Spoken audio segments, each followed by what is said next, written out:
আত্মার এই খড়গের অনুষ্ঠানে আমি আপনাদের সকলকে স্বাগতম জানাই। মার্ক লিখিত সুসমাচার অধ্যায় 1 পদ সংখ্যা 13-তে লেখা রয়েছে, এবং তিনি 40 দিন সেই প্রান্তর থেকে শয়তান দ্বারা পরীক্ষিত হলেন।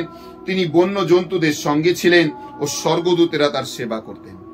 40 দিন তিনি তার আত্মা দ্বারা ঈশ্বরের বাক্য গ্রহণ করার জন্য পিতার সাথে কথোপকথন করলেন। আজ এই সকালবেলা যদি এই বাক্য আপনার কাছে পৌঁছাচ্ছে, এই বাক্য আপনাকে এবং আমাকে চেতনা দিতে চায় যেন আমরা মন পরিবর্তন করি, প্রভুর বাক্যকে শুনি এবং শয়তানের প্রত্যেকটি চাতুরিকে যেন আমরা ভেঙে ফেলতে পারি। কি আপনি তৈরি ঈশ্বরের বাক্য শোনার জন্য? কি আপনি প্রস্তুত ঈশ্বরের বাণীকে শোনার জন্য? আসুন তার কাছে ফেরত আসি, যেন তার আরাধনা, তার স্তুতি, তার মহিমা করতে পারি। ধন্যবাদ। যুক্ত থাকার জন্য শেয়ার করতে ভুলবেন না। সকলকে জয় যিশু।